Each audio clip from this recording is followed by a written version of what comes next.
Mi nombre es Mauricio Ederra Pinto, nieto de Gerardo Pinto Riesco, y muy entretenido, muy feliz de que me hayan invitado a contar la historia que yo sé del Tata, ¿no? Del Tata Pinto. Yo fui en una época cuando yo tenía, no sé, 12, 13 años, fui su regalón en Santiago y compartí mucho con él. Él era tanto lo que le gustaba la agricultura que él en su casa en Pedro Valdivia Norte no tenía jardín, tenía chacra. Entonces yo en las circunstancias de la vida iba a clases en la tarde, entonces en la mañana lo iba a ver y le regaba las chacras, pues. Entonces le dejaba unas botellitas puestas regando los espárragos, tenía zanahoria. Conviví mucho con él, lo acompañaba, les contaba a ustedes delante que él que usaba siempre unos bototos, en el campo usaba sueco.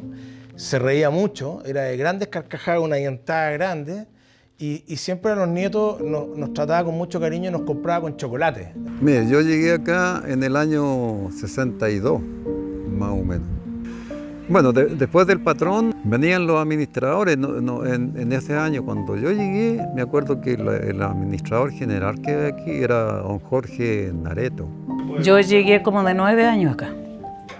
Llegamos a vivir la ría ya a donde están los huertos Manzanales ahora. Mi papá llegó a trabajar de inquilino. Trabajaba regando postreros de pasto, porque acá sembraban mucho trigo. Había mucho, y los maridos de nosotros, pues que ya me casé, los maridos trabajaban arreglando tierra para sembrar trigo. Como 12 años él tenía. 12 años y tuvimos... bueno, de ahí para adelante todo el tiempo. No nos fuimos más, anduvimos por otros lados, pero después llegamos aquí y nos quedamos acá. Claro, con mi papá, sí, pues yo estaba estudiando todavía, alcancé a estar 2 años, 3 años en el colegio en Odessa. Nosotros llegamos acá el año 62. Este bajo era pura viña. Y nosotros ya después de 1 año ya entramos a trabajar aquí. Tenía 13 años yo cuando ya andábamos trabajando en la viña, amarrando, haciendo pegas livianas. Yo llegué a la edad de 9 años acá, en el 62. Yo venía de un fondo con mucha pobreza y llegamos acá a esta parte donde era muy lindo. Acá nosotros logramos conocer en esa niñez, porque antes no la conocíamos, la luz eléctrica, porque llegamos acá y acá fue otro cambio de vida que tuvimos. Yo me casé acá, tuve a mis hijos. Entonces uno lo iba a ver y siempre tenía ese listo, vamos, chocolatito, decía, y se metía la mano al bolsillo, porque siempre andaba unas chaquetas grandes, porque era gordo, con unos bolsillos, y sacaba, nos regalaba unos chocolates que eran exquisitos. Entonces los nietos lo íbamos a ver porque en el fondo era como entretenido. Yo viví en San Gerardo, en la casa de mi mamá, la María Julia Pinto, con mi papá Enrique Ederra, que tengo recuerdos de una casa muy linda, muy sencilla, pero con un jardín maravilloso. Mi mamá siempre tuvo un jardín muy lindo, entonces tengo el recuerdo de ese jardín muy bonito, regado por riego tendido. Y yo de las cosas de la historia que tengo mía es caminar a pata pelada en ese jardín. Bueno, nosotros íbamos a trabajar a las viñas como cabros chicos de 10 años, 11 años, a recoger sarmiento, amarrar viña, raspar viña. Ahí donde vivía Samuelito Albornoz, ese era el corral donde apiñaban los caballos en la mañana para los que les tocaba trabajar con caballos por aquí cerca. Aquí la pillar, a mí me tocó ir a pillar los bueyes ahí, enyugar una yunta de bueyes por primera vez. De 12 años no me podía ni el yugo, pero tuve que hacerlo para ir a Rigueral, para allá para adentro, para Santa Sara. En la mañana los tocaban una campana a las 5 de la mañana. Había que levantarse, hacer jueguito, tomar desayuno. A las 7 de la mañana había que estar plantado aquí. Y después ya en el año 60 nosotros los vinimos para acá, para San Gerardo, en julio del 60.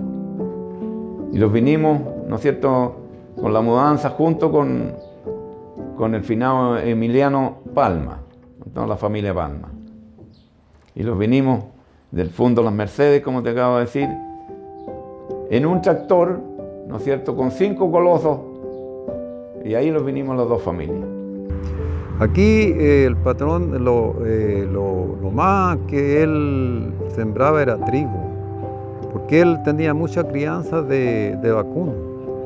Entonces iba, sembraba trigo y iba empastando los potreros para las crianzas. Y lechería también tenía. También había crianza de novillos. Y tenía establo y vacas lecheras.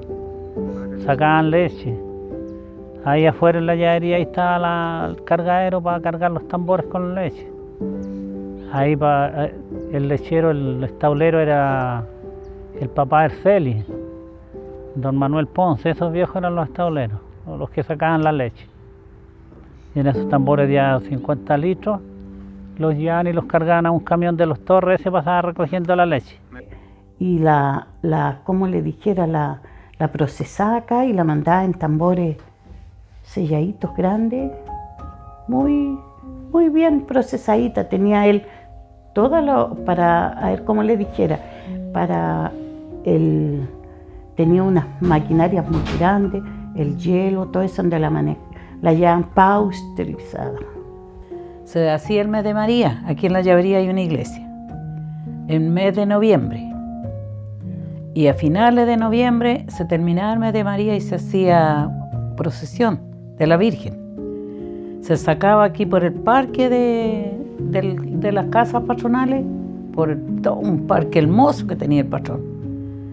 Ahí se sacaba la Virgen y toda la gente, todos los trabajadores acompañando. Un buen desayuno le daba el patrón, leche con chocolate se usaba en esos años. Él todos los años, para el 8 de diciembre, hacía, ¿no es cierto?, las misiones, ¿no es cierto?, terminábamos con las confirmaciones, allá adentro donde el maestro Moisés tiene el taller, ahí había, ¿no es cierto?, un lugar donde hay una cruz antes, ¿no? Ahí el cura venía, ¿no es cierto?, el que hacía las misas en el fondo, no me acuerdo, el padre, no me acuerdo del nombre. Y ahí hacíamos el catecismo y también para el 8 de diciembre ya se hacían las confirmaciones, las primeras comuniones. Y ahí don Gerardo él llegaba, iba a su oficina y sacaba, ¿no es cierto?, en un bolsito monedas, pucha, no me acuerdo si eran de a pesos, de las monedas de cobre, esas, y los tiraba de los cabros chicos que hacíamos la primera comunión, a las chuñas así, y todos íbamos al suelo, recogían las monedas y qué sé yo. Estábamos chicones y los tirábamos monedas y entonces todo el grupo ahí recogiendo monedas, los chocamos y eso era lo que le gustaba al patrón. Se reía con los chicos ahí cuando recogían las monedas. Mire, yo aquí a él lo conocimos, la misia Sara, que era la señora de él, no la conocimos. Y yo no la conocía la señora, porque ella vivía en Santiago, pero venía hacia los veranos, pero ella era poco, no se comunicaba tanto con la gente como era él. Pero sí él tenía una nana que creo que ella lo crió de chiquitito, que era la mamá Chea. Y ella era como que era la patrona, porque ella siempre andaba al lado de él, porque él la tuvo hasta última hora, hasta que se fue con ella. Sí, sí, a ver, aquí al frente estaba la casa de don Ricardo Muñoz, que era el cajero. Él tenía su casa aquí al frente, más arriba, bueno, estaban las casas de los trabajadores, más arriba estaban las casas de los administradores. Y hacia arriba estaba la casa que era de una hija de él, la señora Julia Pinto, con don Enrique Ederra, era casado ella, y ahí ella tenía su casa hacia arriba. Mi mamita, que hasta el día de hoy vive, Amada Reyes Parada, que ella era de Peñaflor Nuevo, y nos crió a todos nosotros, y ella vive al lado mío hoy día, y para los que vean esta entrevista se van a acordar de la Amadita Reyes, ella era una mujer encantadora, me regalonea hasta el día de hoy. Yo llego a mi departamento y muchas veces me encuentro una bolsa con apio picado, porque yo como su niñito, entonces ella me tenía. Y tiene una coincidencia, porque Amada Reyes, que no es lo mismo que la Andrea Reyes, que era la mamita Chea, que fue la que crió a mi abuelo. Gerardo Pinto Riesco era uno de los hermanos del medio de la familia Pinto Riesco, que era hijo de doña Julia Riesco. Julia Riesco, que había enviudado a un señor que se llama Juan Barro, y tenía de hecho hijos con Juan Barro, enviudó de Juan Barro y después se casó con Aníbal Pinto Cruz. Aníbal Pinto Cruz fue el hijo del presidente de la República, Aníbal Pinto Carméndez. Y se casó doña Julia Riesco con Aníbal Pinto Cruz y tuvo a 6 hijos, que Aníbal el mayor, Sixto, Gerardo y Jaime y la tía Nina, que los últimos 2 murieron. Ya de ahí los destinaban y cada cual a su tarea. Para allá a veces hay que ir para allá para la sección de don Jorge Opazo, que era aquí San Gerardo, Santa Sara para acá don Gerardo Muñoz, en las viñas ya era don Genaro Soto, y arriba el Borcico allá era don Rafael Mercado. A veces le tocaba por allá y a pega, allá los tiraban. Y su gente cuando llegaban de veraneo, de Santiago, llegaban ahí a las casas. Y por dentro él tenía un camino para salir a la llavería. Tenía una puerta allá a la llegada ahí donde viene todo al ladito arriba, y se la llamaban la puerta farsa. Pero por ahí los lecheros que sacaban la leche en el establo que hay adentro ahí, le tiraban la mantequilla para allá a don Gerardo para las casas. Don Gerardo habló con mi papá, que antes eran los viejos los que mandaban y ordenaban en naipe. Habló con mi papá que si yo sabía manejar. Mi papá le dijo que sí, que sabía manejar. Ya le dijo, entonces quiero que se presente aquí el lunes, que quiero hablar con él. Pero ahí tenía más o menos yo como 17 años, 16 años, 17 años. Porque me acuerdo bien que manejé un año sin licencia. Para todos lados, con don Gerardo.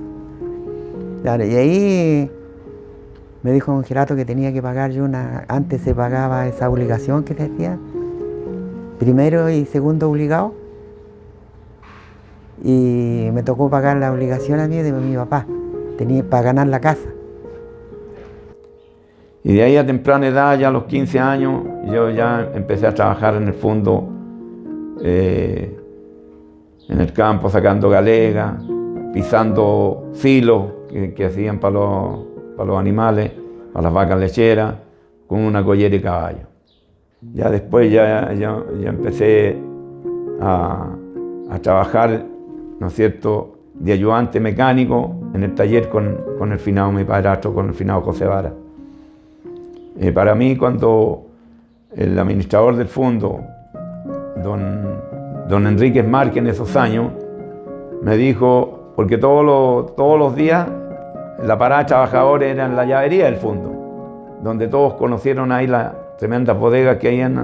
Ahí era la sección de acá, del centro, que era la llavería del fondo ahí. Ahí yo también fui tractorista, porque era un honor ser tractorista en aquellos días.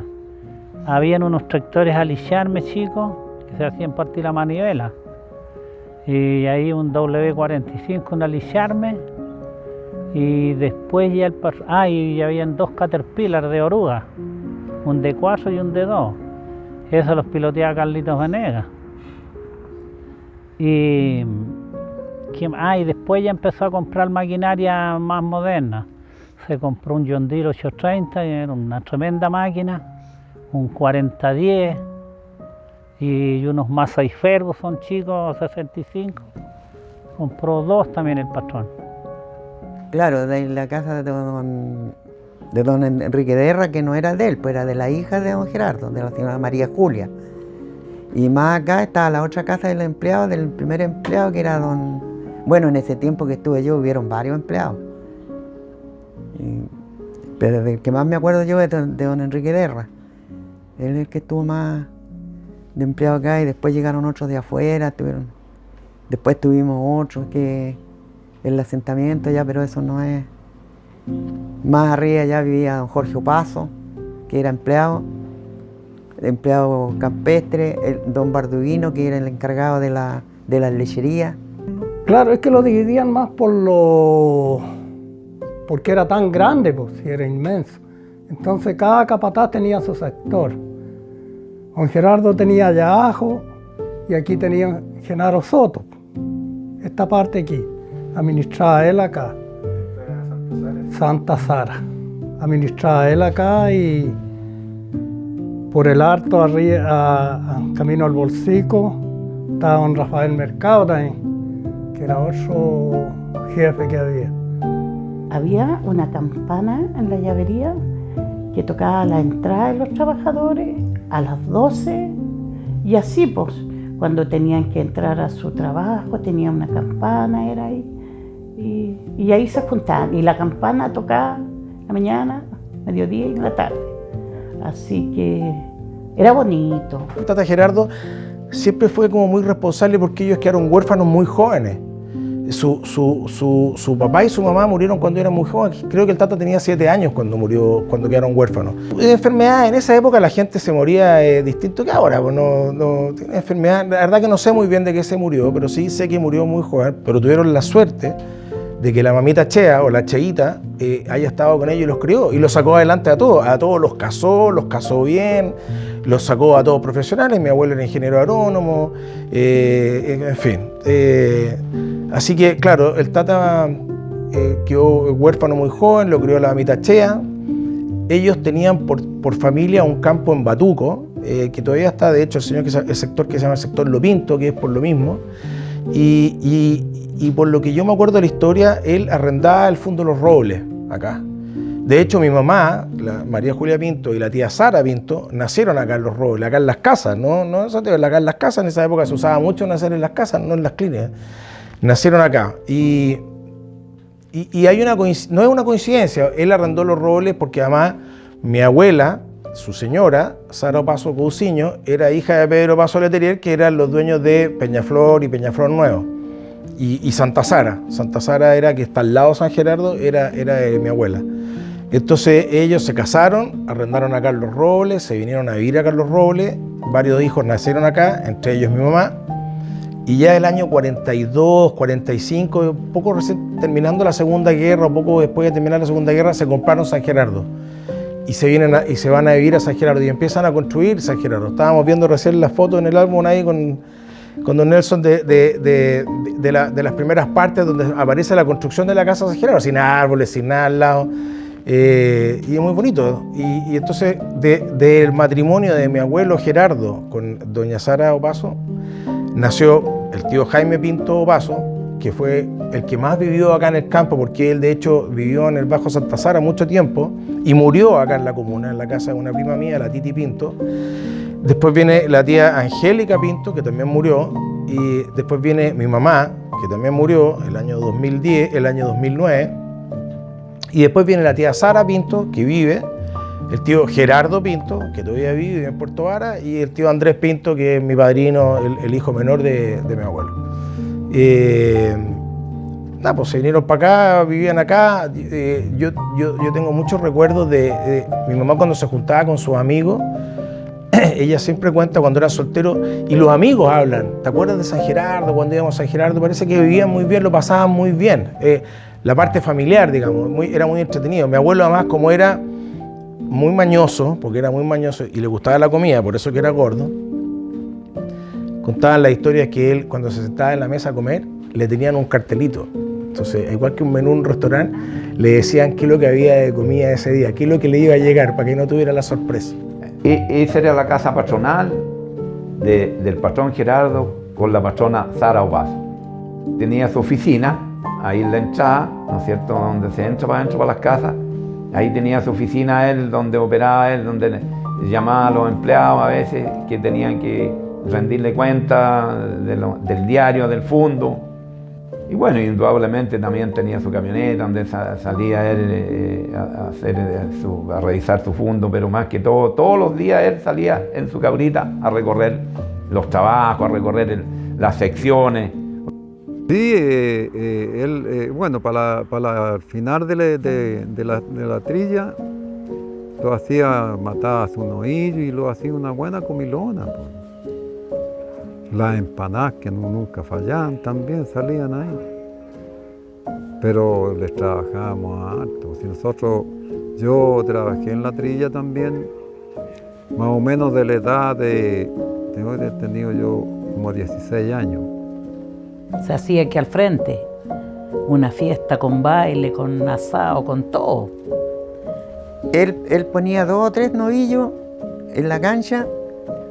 Creo que fueron 3 novillos la última vez que puso a sala ahí en la cancha. Me acuerdo que estuvimos un día y una noche entera y al otro día nos fuimos a Iloca, pero en la noche lo íbamos a Iloca. Después del carrete aquí partíamos todos para Iloca.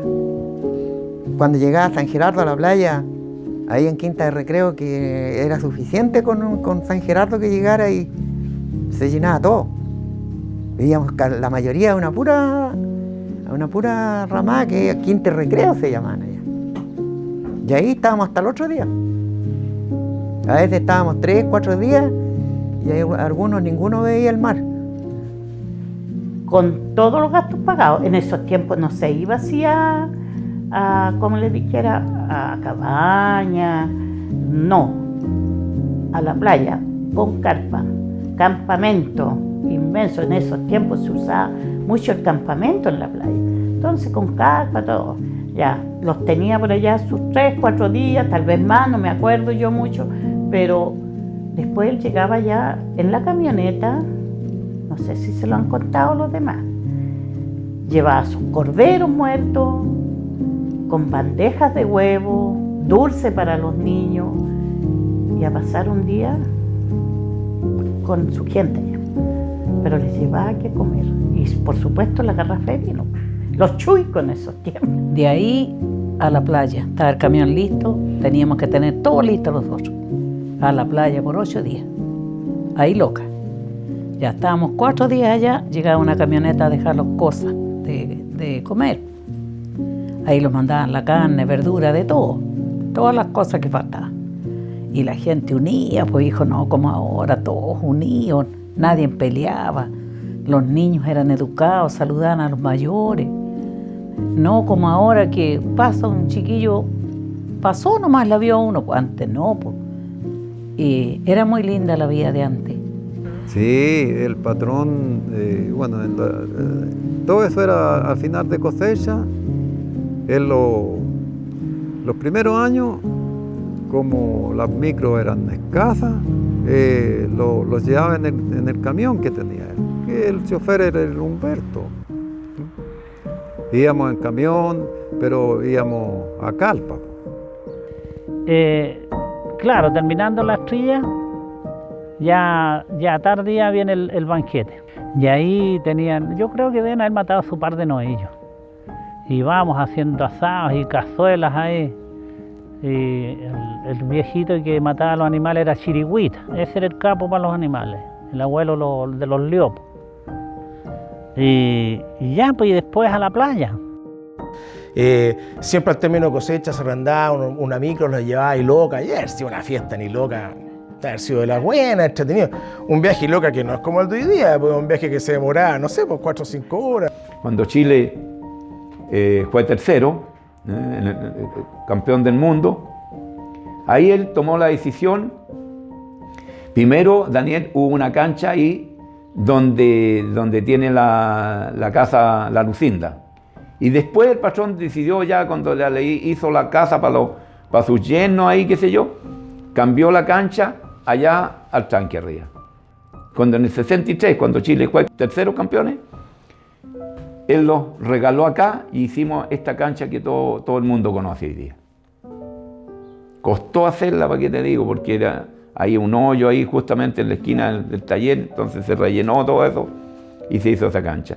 Fue muy bonito, muy emocionante todo, porque los dos patrones, había la patrona Sara en esos años, y entre los dos los regalaron un juego de camiseta, juego de pantalones, juego de media, para la primera, para la segunda y para la tercera. Y las mandaron a hacer en Santiago, de un raso, pero con el insigne chileno acá, pero precioso. No tenía nadie un equipo así como de camiseta y pantalones, de media, Sí faltó que los regalara los zapatos, ¿no? Entonces fue muy bonito eso en esos años. Y tuvimos un equipo de fútbol en San Gerardo que por muchos años, muy competitivo, no los ganaba nadie por aquí. Teníamos muy buenos jugadores, sobre todo la familia Ponce, eran familia buenísima para jugar. Rafael, que paz descanse, el Héctor, el Quieno, Julio, Orlando, todo buenísimo. El finado Zoquina, que ahí está la cruz en la bajada de la escuela de Odessa para acá. Ahí cayó él y venía muy curado el hombre y quedó de espalda hacia abajo y se ahogó él con su reflujo y qué sé yo. Ahí murió el hombre, pero ese era un astro para jugar. También él lo inculcó a participar en la asociación, porque en esos años los equipos eran escasos, las camisetitas. Yo me acuerdo cuando íbamos a Borcico, una cancha de rulo donde habían tantas de estas bichas que le llamaban. El kilo íbamos a estar sacando, eran unas espinitas que esclavaban, de una refregar los pies nomás y íbamos corriendo. Sí, oiga, es una historia que yo creo que la juventud nunca los van a creer. Los mismos zapatos de fútbol no eran con esto, pero ole como ahora. Eran con unos puentes de suela abajo. Yo alcancé a ponerme esos zapatos. Mire, el himno que lo tiene San Gerardo porque nosotros quisiéramos grabarlo, escribirlo, podríamos. Tuvimos un tiempo pensando en eso, pero después no pasó nada. Yo me acuerdo bien porque si nosotros lo grabamos, yo lo grabé y yo participé en la grabación de ese himno. Me acuerdo de la letra, todo eso. Porque él estaba jugando la segunda, o ya él llegaba allá, y a veces llegaba antes. Y se les daba, el recibimiento era con comida, con el que se daba. Y a él le gustaba mucho y las empanadas. Entonces, como era el presidente honorario, iba a probar las empanadas él primero, si estaban buenas o estaban malas. Y esa cancha, como le digo, la hicimos casi todos los socios de nosotros, casi a mano, después de la hora de trabajo. Se emparejó con niveladora y todo lo que tenían aquí en el fondo. Y para sacarle la champa, para poder sembrarle pasto, el que tiene la cancha, creo que te ha sembrado una vez más nomás. Emparejábamos a mano con rastrillo de mano, emparejábamos la cancha y no entraba nadie a entrenar ni a jugar a la cancha, no. Cerraba la cancha hasta que el día domingo se arreglaba y todo, se mantenía muy bien la cancha, como era todo de él. Porque aquí hacían partidos con uno de Santiago. César fue presidente del Club Deportivo un tiempo. Y hacían con Romelindo Román, no sé cómo se llama ese club. Y acá se esperaban la gente con desayuno, humitas, pasteles, de todo lo que no hacían en Santiago se les hacía acá. Venían 2 buses de Santiago. Toda la gente recibía. Y después cuando los tocaba ir a nosotros a Santiago, los recibían allá. Y también el club también le hacía fiesta a los niños, para la Navidad, para los 18, Año Nuevo, todos los íbamos a la cancha, toda la familia. Y los reuníamos ahí, pero los salía a encontrar la gente, pero si usted hubiese visto cómo era, uno llegaba con sus cabros chicos, no hallaban que darle a los cabros una bebida, que dulce, y ya uno ya la tapaban con bebida y cosas, y vamos bailando. Y eso todo dejó el patrón, pues, camarines, ahora hay camarines nuevos, todo cambiado. Pero esas fueron las bonituras que nosotros vimos en la juventud.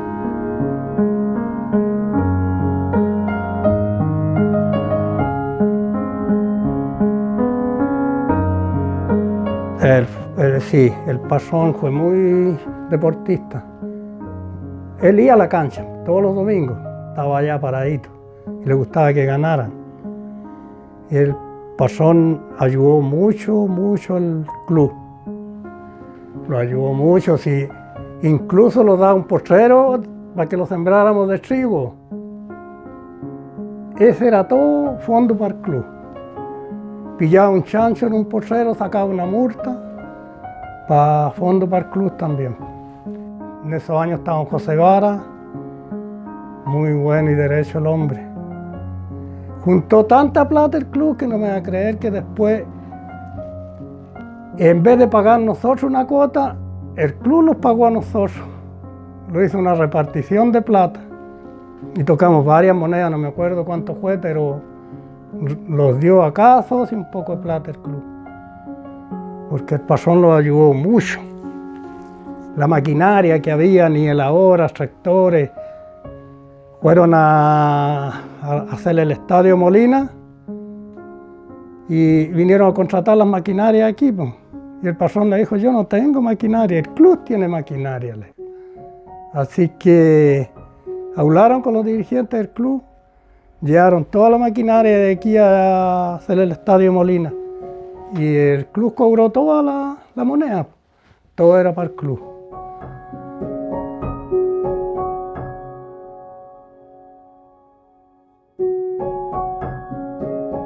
Y ahí el Maestriarra vivía al frente de nosotros. Bueno, todavía está la casa ahí, donde vive el Ponce, el Orlando. Entonces él era el encargado de la...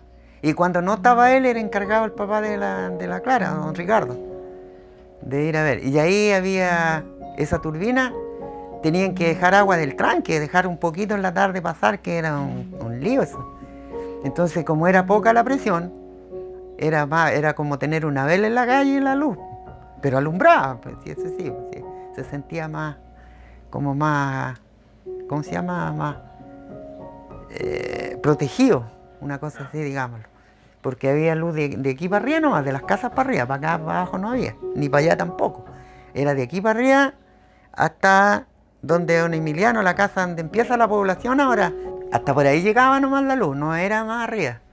No era más arriba porque el dinamo no le daba, el agua no le daba la presión para que funcionara, entonces empezaba a sentir peso y no le daba el agua. Y cuando molía don de Caballero, molía en el día, porque el agua no se corta. El agua pasaba por ahí por dentro, hacía funcionar la turbina y salía otra vez de nuevo. Pero en ese tramo más o menos se cortaba como 40 minutos el agua. Y acá de Peñaflor riega con el canal de Peñaflor ese. Y ya después empezaron esos problemas que no se podía cortar el agua, no se podía dejar corriendo. Así que se terminó.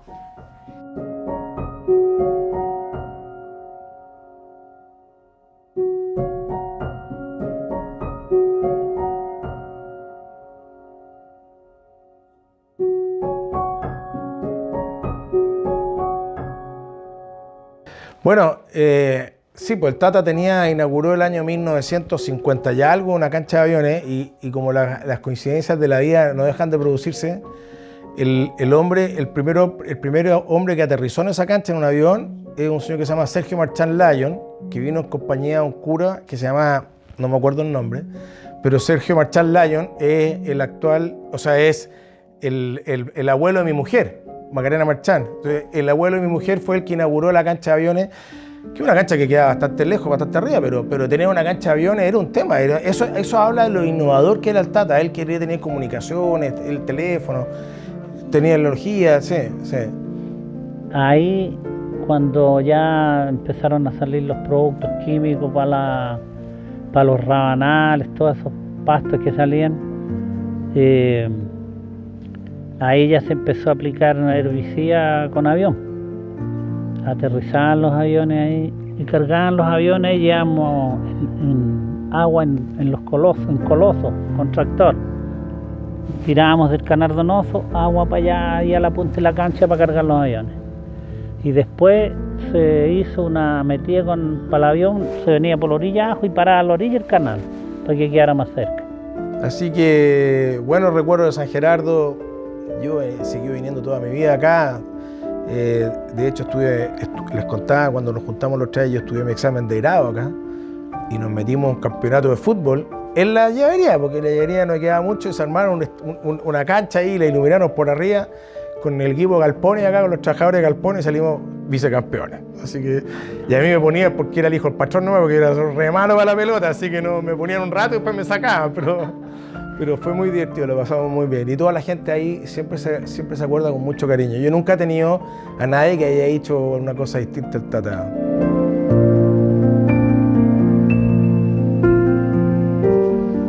Claro, empezó el rumor y empezaron los dirigentes que habían por el intermedio de la Cora a hacer reuniones acá con la gente. También a medio como a la escondida de primera. Y la idea era que las tierras deberían ser para los campesinos, los que trabajaban las tierras. Se formaban sindicatos que habían unos para un lado, los otros para el otro. Salían a protestas a Molina, que creo que de otras partes hasta se mataban, pues. Y yo jamás quise salir, nunca. No me gustaba a mí eso, porque yo nunca entendí en política. Sí, la reforma agraria, cuando empezaron a hacer las reuniones aquí, los contaron muchas, fue muy harta de la expectativa o la propaganda, no sé cómo llamarlo, que nos contaron una película pero en colores y conocíamos en blanco y negro nomás la película nosotros. Entonces, muchos dirán que a lo mejor no se supo aprovechar esto de la reforma agraria, pero es que estaba mal programado. Y era lo que me contaba a mí, don Gerardo. Me decía, ¿cómo van a hacer esto? Me decía, conversaba ese conmigo, ¿cómo van a hacer esto? ¿Qué van a hacer si hay gente que no tiene idea? No tiene ni idea cómo van a la reforma agraria. Y conversábamos con él con eso. Claro, ya se rumoreaba eso de que se iba a privatizar y que iba a entrar la reforma agraria.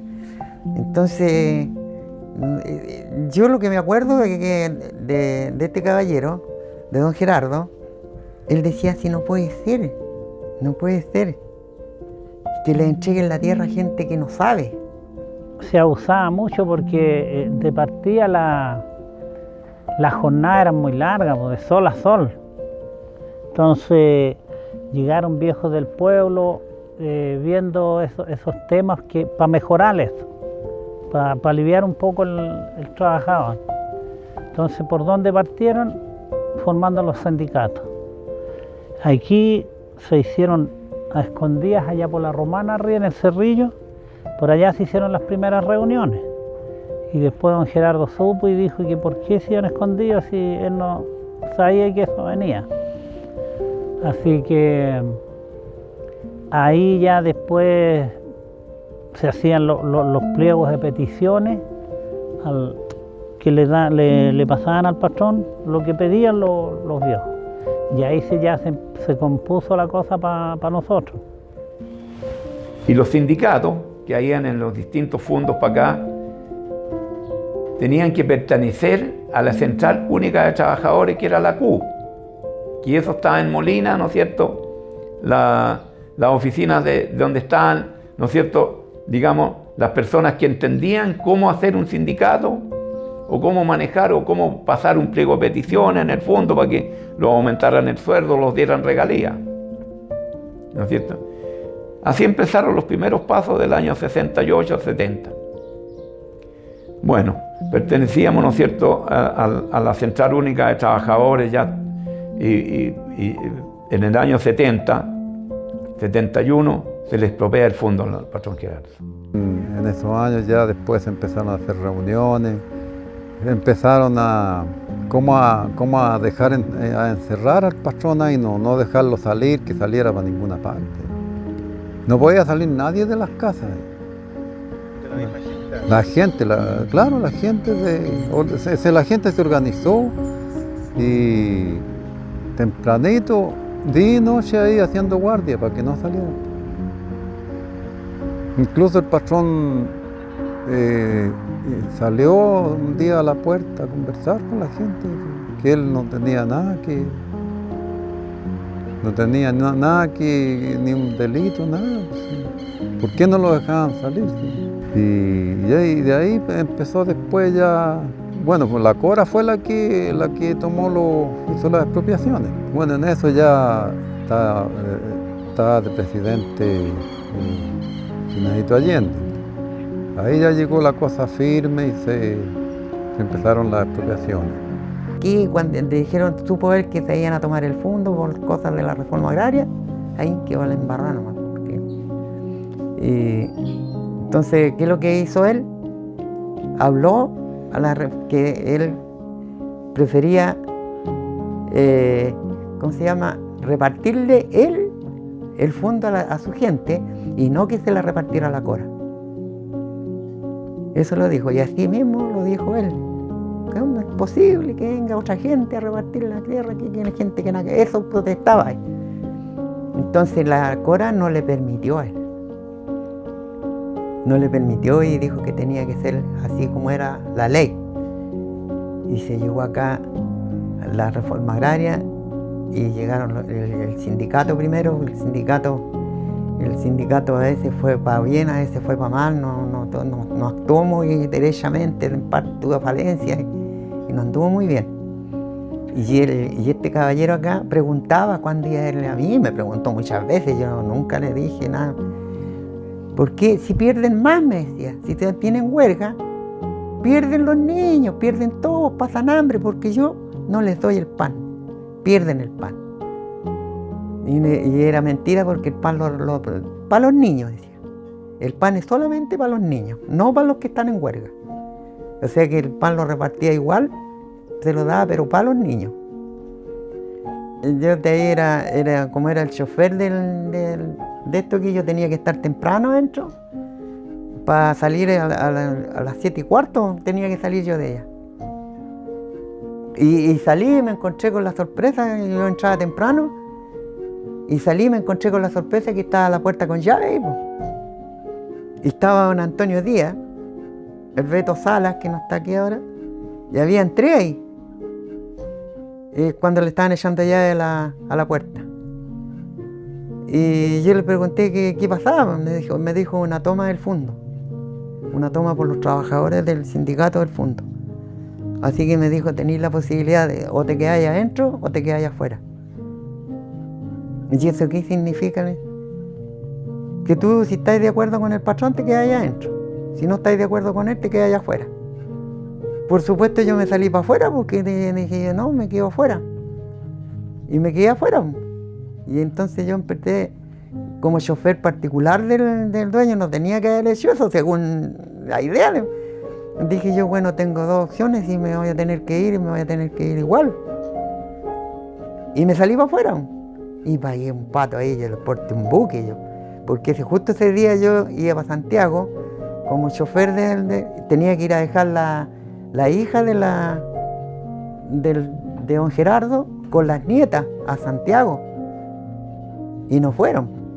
Y ahí me pusieron de vuelta y media, ellos me retaron, los patrones y todo, que era un descriteriado, que era no sé qué, que cómo se le ocurría, que un chofer de confianza, no, 50.000 cosas. Y yo le dije, pero si yo no tengo nada que ver en esto, pero ¿y cómo entonces no fuiste tú que lo echaste, que me echaron la culpa a mí, que yo le he echado ya a él ahí? Y ya ahí quedan con llave encerrados, pues, y yo me salí y me fui para la llavería también. Y así que yo de ahí quedé mal con toda la familia de este caballero.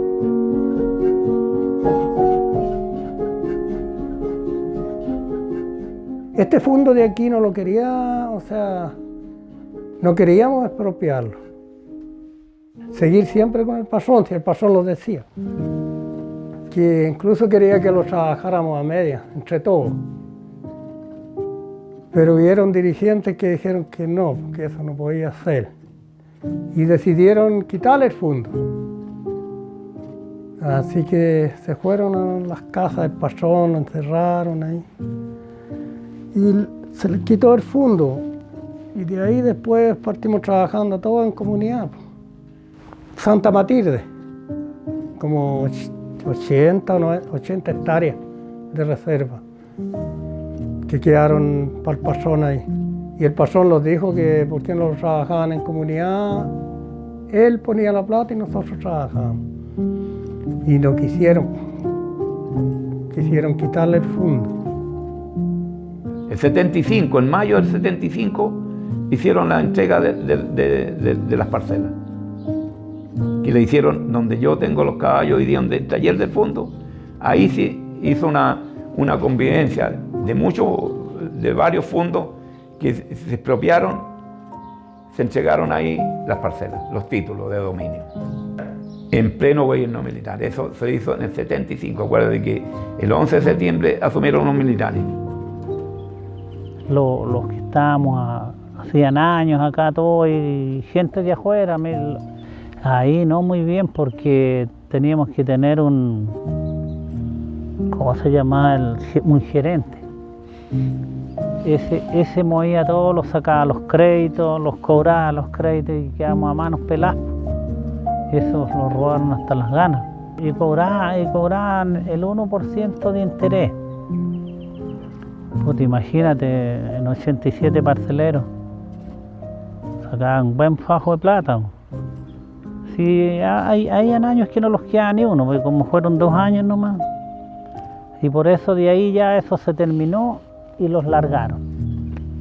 Cada cual a trabajar como pudiera. Y unos hicieron una sociedad para trabajar, pero no les resultó porque algunos trabajaban y otros no. Así que a los poquitos años ya todos vendieron las parcelas. No, si no estábamos preparados. Y los que aguantamos, mucho aguantamos. Si esto se veía. En otros fondos habían viejos que por una caja de mercadería cambiaban la parcela.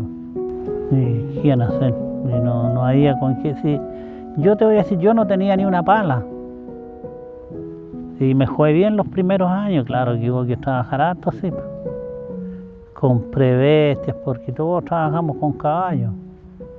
Él, a diferencia de lo que hizo mi familia Ederra, que además mi abuelo Manuel Ederra fue a hablar con el Tata Pinto personalmente, a decirle que no entregara el campo, que él tenía que dar la batalla hasta el final, y no, se acogió a este tema de entregar voluntariamente el campo, y a cambio de este campo, que eran de 2.500 hectáreas, todas trabajadas, porque la reforma agraria tenía además un concepto detrás, que era estos campos que estaban abandonados, los que no los cultivaban, los que no producían para el país, eso había que de alguna manera quitarlo. Así partió en la época de Alessandri, pero ya al final después se masificó y claro, le quitan el campo al Tata Pinto, que era un campo que estaba entero trabajado, muy bien trabajado, con toda una relación con los trabajadores muy buena, y mal asesorado por un abogado. Entonces él decide entregar estas tierras voluntariamente a cambio de unos bonos, unos supuestos bonos del Estado, que me acuerdo perfecto, que a nosotros mi familia hablaba mucho, los famosos bonos celestes y los bonos rosados. No me acuerdo cuál es cuál, pero había uno que generaba una corrección por IPC, por reajuste, y otro que no.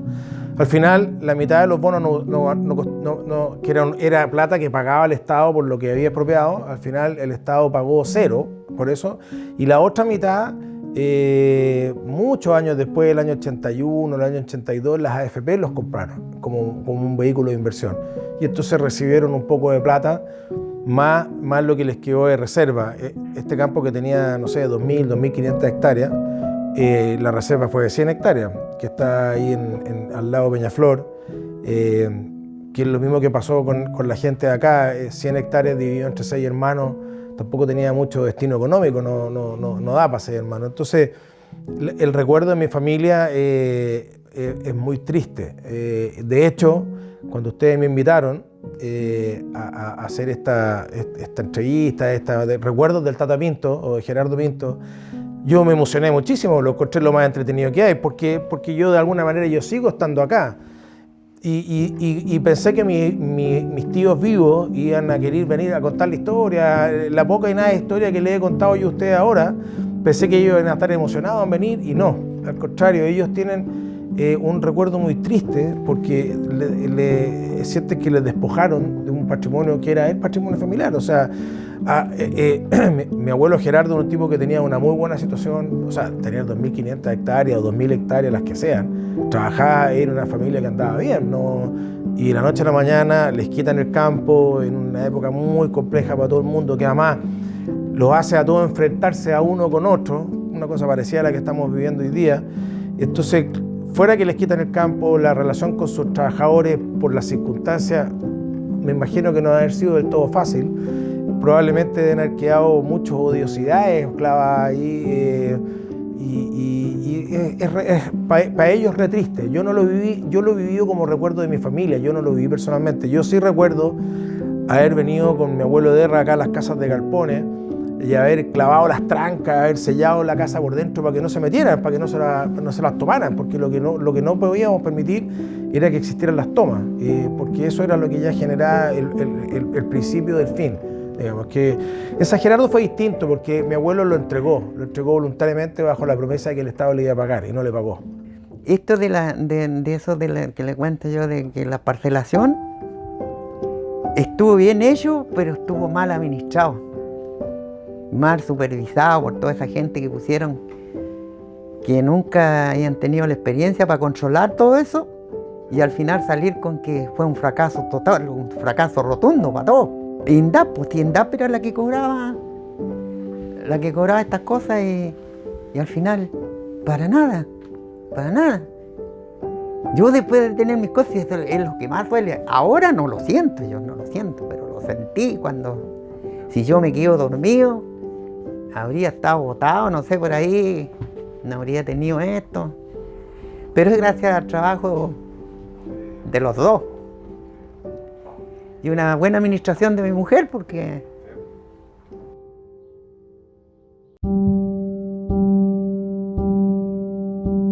se rumoreaba, mucho rumor que acá había mucho armamento. Bueno, aquí a mucha gente las trataron mal, pésimo. Nos buscaban, pues. Me acuerdo del finadito Ricardo, el maestro Ibarra, hombres que uno los veía que no se metían en nada. Estaba en el hospital cuando fue el golpe. Tuve a Marco y al otro día fue el golpe, sí, y el doctor era del otro lado, como decían, porque habían dos partidos. Entonces el doctor lo iban a buscarlo, y era jovencito el doctor. Y él llamó a un amigo que tenía auto para que me fuera a dejar el Rangui. Recién a mejorar, que yo no podía ni caminar ni tomar el niño en brazos. De aquí no podía ir nadie a buscarme porque el Puente Río estaba pero lleno de milicos, lleno de milicos. no, a nosotros nos afectó más que nada, fue eso desde la detención de mi cuñado, que fue el primero que lo detuvieron y lo tiraron por ahí, lo pillaron por allá en Los Robles, no sé por qué, lo pasó mal. Y después la agarraron con mi suegro. Mi suegro lo venían a buscar todos los fines de semana, todos los que tenían la idea política de ser izquierdistas. Claro, mi suegro siempre fue socialista y nadie lo negaba, ni nosotros tampoco, siempre fuimos socialistas. Y ahora lo han cambiado un poco porque por el trabajo que está haciendo la gente, las gestiones de las autoridades. Entonces ha ido cambiando la cosa, pero antes no, porque antes no era así. Antes el que era nomás, y ahí abajo nomás. Y a nosotros los allanaron muchas veces aquí, muchas veces.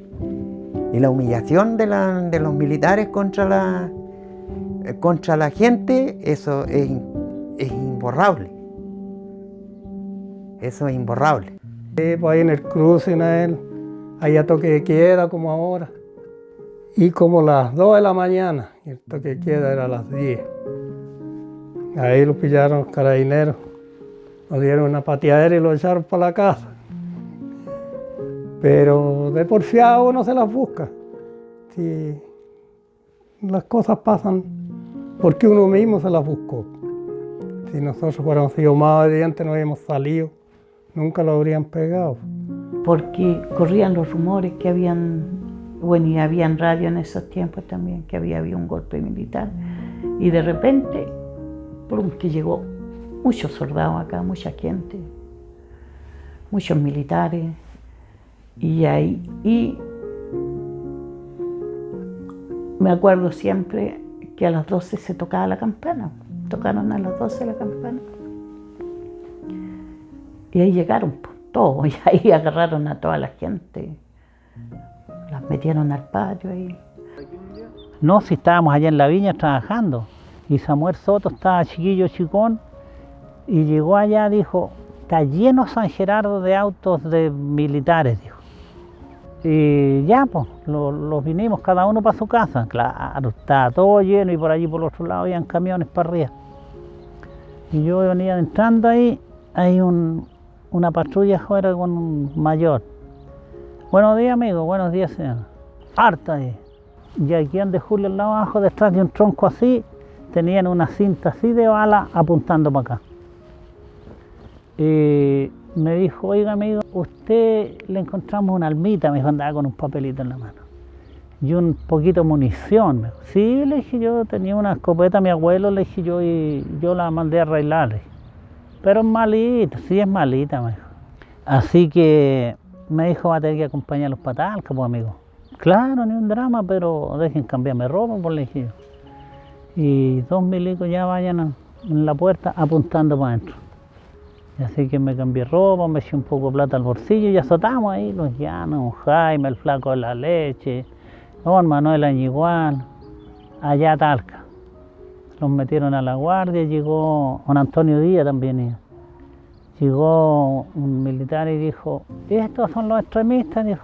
Nos miró de arriba, estos gallos no, pues dijo. ¿Qué? Por extremistas los llaman. Así que ya, un policía militar partía con cada uno de trote para allá, para la comandancia. Allá hay un militar escribiendo a máquina. Y, ay, weón, decía, ya me voy a retirar de esta pega porque no da para más. El cansancio. Ya está, y empezaba a escribir. El ciudadano Luis Venegas Gutiérrez será recluido en esta cárcel pública de esta ciudad. Preso yo, señor, le dije, puta, se me cayó el mundo. Cálmate, viejo, me dijo. Toma, fúmate un cigarro. Saco un cigarro y le dije, mira, aquí viene lo bonito. Siendo puesto en libertad pagando 500 pesos. 500, un minero en ese tiempo. Y mira, pues no alcanza ni para chicha, nada, pues, hombre, me decía. Y después de eso, cada uno para su casa, aquí no ha pasado nada y vamos a trabajar, pues. Puta, a mí, ahí los de a cuero pelado los tenían adentro del calabozo y los iban sacando para afuera y los dieron una trilla con las huascas esas que huasquean los caballos. ¿Quiénes?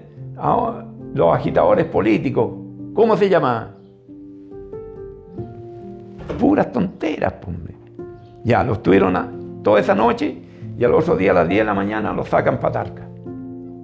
Y allá los metieron a la cuarta comisaría en la avenida no sé cuánto, casi antes de llegar al estadio y fiscal en Talca.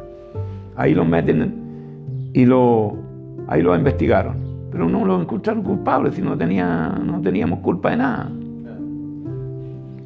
Y al otro día los soltaron. Puta, con los ojos negros, todo frisqueado, deshecho, pues.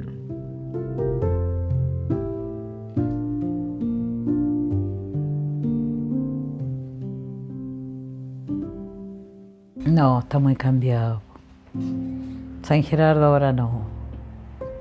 Porque, por decir, yo vivo aquí en mi casa, no converso con nadie. Antes no, porque uno se visitaba con las vecinas. ¿Qué se pide? Si le faltaba algo a uno le iba a pedirle a la vecina un poquito de algo. Ahora usted no molesta a nadie, en su pura casa. Usted vive su metro cuadrado nada más. La gente está muy distinta, los jóvenes ellos, no sé, por la ven a uno, ellos nos saludan, pasan. Antes, como le digo yo, los niños eran muy educados. Ellos saludaban a todo el mundo. Y ahora no, cambió mucho la vida, no. Sí, mire, en cuanto a está totalmente cambiado. No es como antes cuando recién nosotros éramos jóvenes, era más unida la gente, había mucho más unión que ahora, porque los fines de semana, el día domingo se compartía. Y si había un vecino que estuviera mal, la gente se ayudaba ante unos a otros. Ahora no, eso ya no existe. Y en la misma parte deportiva acá, yo me inicié aquí jugando en este club. Y gracias a Dios que todavía, estoy cooperando acá con lo que yo pueda y logré jugar con mis 2 hijos y con mis 2 nietos. Que es una cosa que, no sé, es una alegría que tengo en mi corazón por haber pasado por eso, porque yo por el fútbol pienso que estoy así como estoy todavía. Porque no me encuentro, estoy gracias a Dios activo todavía. Pero yo encuentro que la idea de la reforma agraria fue buena, pero mal administrada. Sí. Yo creo que ahí estuvo porque todas estas cooperativas, todo eso que se hizo, debiera haber sido más ordenado. Hubo un aprovechamiento muy grande ahí en esto. Es que yo lo que encuentro más, por ejemplo, tomo el ejemplo de aquí, este Fundo Yo, que tuvieron 2 empleados que fueron parientes de don Gerardo y nunca dieron resultado. Y después los pusieron a cargo de las cooperativas, a cargo del interventor y todas esas cosas, y cómo iban a dar resultados si no dieron resultados antes. Entonces la gente, muchos fracasaron ahí. Y nosotros teníamos un compañerismo de amistad muy bonita entre todos los del fondo, los respetábamos mucho, éramos muy cariñosos entre todos nosotros, no había ni una envidia de nadie. Hoy día no se convive así como se convivía antes. Compartíamos en los fines de semana, en los partidos que teníamos, en los campeonatos, en las salidas que hacíamos a la playa, etcétera, etcétera. Bailes para el 8 de diciembre, que para la Pascua, que es precioso todo. Y hoy día no, pues hoy día existe mucho egoísmo, ya no es la amistad que hay antes. Bueno, pero así es la vida, Daniel. No, que yo siento mucho cómo se le pagó a él. Siento mucho porque él no fue un mal patrón, fue un muy buen patrón con su gente.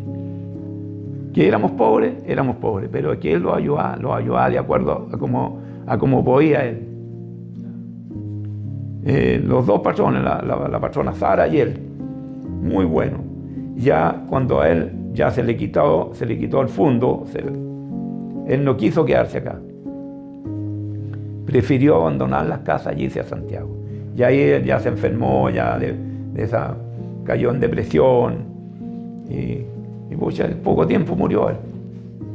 Entonces al final fue todo malo porque le quitaron a mi abuelo el campo, se lo entregaron a la gente que ellos deben haber estado felices, pero tampoco lo supieron manejar, no tenían capital de trabajo para trabajarlo, y hoy día volvió a otras manos que tampoco eran los trabajadores. Entonces todo mal, 100% mal la reforma agraria, no por ningún lado, bueno. Así que para mi familia siempre ha sido una espina, para las 2 familias mías, una espina la reforma agraria. Bueno, mi abuelo, el Tata Pinto, se va de ahí, él convencido que le iban a pagar, los hijos odiándolo a él y odiándolo a la reforma agraria. Yo no, nosotros los hijos de la María Julia, no, porque teníamos que venir para acá, porque estábamos los de acá, pero los otros no vinieron nunca más. Es más, yo invité a mis tíos, a Gerardo y a Andrés, y a Aníbal Pinto, un primo, y a Patricio Mozo Pinto, otro primo, los invité acá hace como 4 o 5 años atrás, y fuimos a recorrer San Gerardo. Y quedaron sorprendidos de lo cambiado que está, porque hoy día, bueno, uno se imagina San Gerardo del año 72 y lo que hoy día con la cantidad de plantaciones de frutales, bueno, desde luego los caminos pavimentados, llegar hasta Maitene arriba pavimentado con huertos de frutales en Maitene es una cosa que uno no lo puede creer. O sea, la zona ha cambiado sin lugar a dudas, muy bien, muy linda, muy bien trabajada, pero con un recuerdo de ellos que es triste, es súper triste. Ellos nacieron aquí bien y no lo tienen, pues, entonces es penoso, la verdad. San Gerardo era una cosa distinta, por decir. Me acuerdo siempre de las fiestas de Año Nuevo. Las casas que habían acá solamente las que eran del fondo, ¿sí? Las casas más antiguas. Entonces, los vecinos en la fiesta de Año Nuevo cenaban con su familia y después salían a dar el abrazo al resto de vecinos. Salían por todas las casas, no sé, pues, la gente era cariñosa, en todas las casas lo atendían y después se fue perdiendo eso, porque no sé, pues se puso una casa entre medio de la otra y ya se fue cortando ese lapso de amistad y ya después se pobló. En estos momentos ya hay gente que uno la ve y no la conoce. Bueno, no, lo primero fueron las casas entre medio de las reales antiguas del fondo. Pero eso fue una minoría. Ahora último, después ya crecimos nosotros los hijos de los dueños, los parceleros, y también quisimos poner una casa. Y también está entre medio de esas grandes casas. Y las poblaciones se fueron armando. Bueno, mi papá fue uno de los pioneros en vender un terreno para una población. Y ahí se armó la primera población, creo que se llama Nueva Esperanza. Es donde esa población la fundó, creo, finado Nelson Albornoz. Bueno, yo nací en el 70, me crié en dictadura, donde San Gerardo era muy atrasado lo que es ahora. Partiendo, marco algo lo del agua potable. Pues el agua potable, el estanque que hablamos de agua potable, uno que está aquí en el sitio de mi casa, y se sacaba agua de una noria que está en el pozo allá, pues, un pozo está como a 200 metros estará, pues. Y ahí tira, mi mamá era la que daba y cortaba el agua. Entonces, ese comité, pues, esa agua potable llegaba donde don Pedro y abastecía la cancha, eran más o menos 30 casas más o menos, porque don Manuel Añigual dio el sitio, o sea, donde se hizo el pozo, y empezaron a romper ahí, pues. Y era una máquina inmensa, antigua, remecía todas las casas patronales, cuando habían casas patronales. Y cuando rompió y salió la agua, todos felices, pues. Una felicidad muy grande. Tuvo 48 horas una motobomba funcionando ahí, día y noche. Y había un compadre que cada cierto tiempo tiraba la cosita abajo y veía si bajaba el pozo, si bajaba, no bajaba. Y dio para todo lo que daba.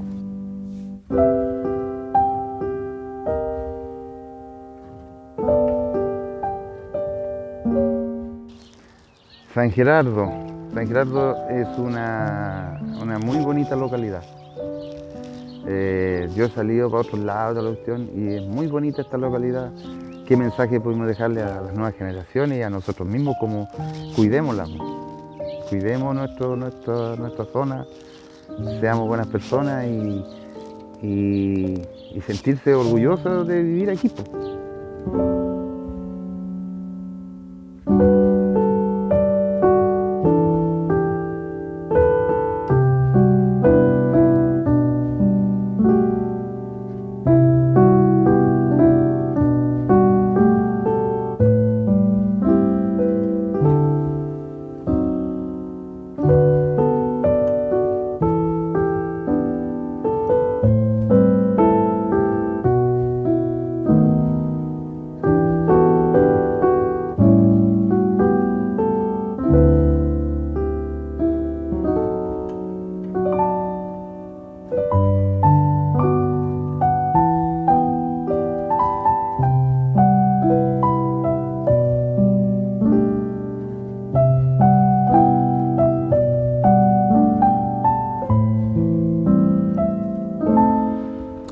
Yo creo que él estaría feliz viendo una historia que trascendió.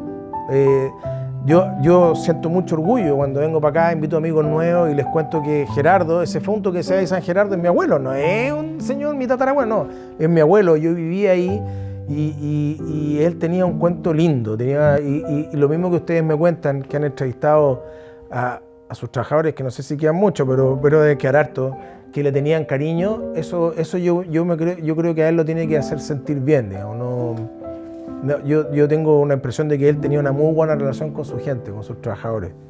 Debe estar, espero que contento, pues no sé. Por eso le digo, yo cuando yo vengo para acá y paso por el campo, digo San Gerardo afuera, digo, es mi abuelo, o si no es, todos nosotros conocimos, claro, no, él es mi abuelo, yo viví ahí, yo estuve con él ahí, me acuerdo cuando murió, yo le iba a regar su chacra en el campo, lo acompañaba a comprar, era muy bueno para la cerveza, y me acuerdo que lo acompañaba a Providencia a comprar chocolate para los nietos y cerveza. Y me daba cerveza. Yo tenía 13 años y me daba una cerveza mientras yo trabajaba en la chacra. Era un tipo muy divertido, era bien simpático, sí.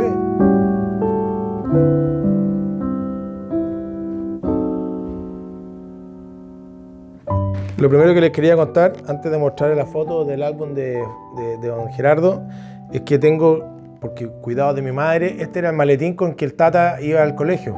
Estaba hablando del año 1915. Y ahí están sus iniciales, dice Gerardo Pinto Riesco. Con este lleva sus cuadernos, sus lápices, me imagino que su cocaví, lo tengo guardado aquí. Imagínense lo viejo que puede llegar a ser este maletín, el Tata. Ya en este álbum vemos que la Meme ha ido evolucionando en su edad y ha ido conociendo al hombre que le cambió su vida. Y aquí está la primera foto de don Gerardo Pinto Riesco, con una vintacha increíble, flaco además, alto. Esta es la primera foto que publica la Meme. Ahí la tiene que haber conocido, ahí que se tiene que haber enamorado del hombre.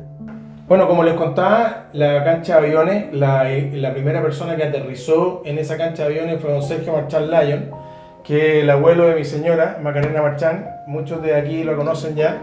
Y les vamos a mostrar ahora lo que eran las casullas, la vestimenta que tenían los sacerdotes en la iglesia de San Gerardo.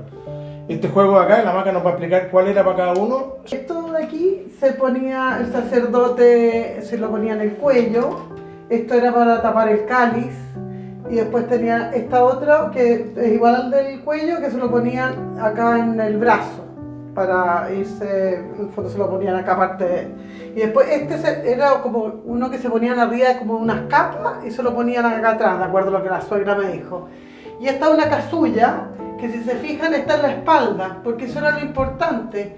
Las misas en esa época se hacían de espalda, la gente no le veía la cara al sacerdote, entonces por eso que las casullas eran mucho más bonitas por la espalda que por delante. Hoy día por delante son más bonitas, pero por detrás eran en esa época. Eso era lo que yo les podía contar. Bueno, como les contaba en alguna parte, cuando les mostraba la foto de antes, aquí está el pilar de la entrada de la casa San Gerardo, todavía está escrito con las letras antiguas, originales. Después la han querido recomponer un poco, pero estas son letras originales, igual que las que están al otro lado. De aquí uno entraba a la casa y venía de inmediato el corredor, con el techo de la casa acá, y la primera pieza que había acá en la entrada era la oficina del Tata. Y yo de los pocos recuerdos que tengo acá de San Gerardo es haber entrado acá, tener las puertas abiertas en el corredor y están cantando el himno de San Gerardo, el himno del Club Deportivo, San Gerardo, San Gerardo.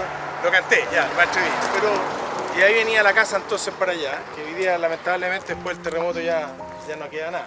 Esta es la entrada de la casa, de la escalera principal. Aquí está un estacionamiento, un jardín grande, se ven las palmeras ahí donde está. Estoy caminando además. Para los que vean este y se acuerden, este era el bastón del Tata, yo lo tengo guardado, está con el pedacito de cuero, pero el Tata siempre caminaba con su bastón cuando salía a recorrer el campo con su suero. Y aquí estábamos en la casa, en la entrada principal. Aquí había un green, una chimenea grande.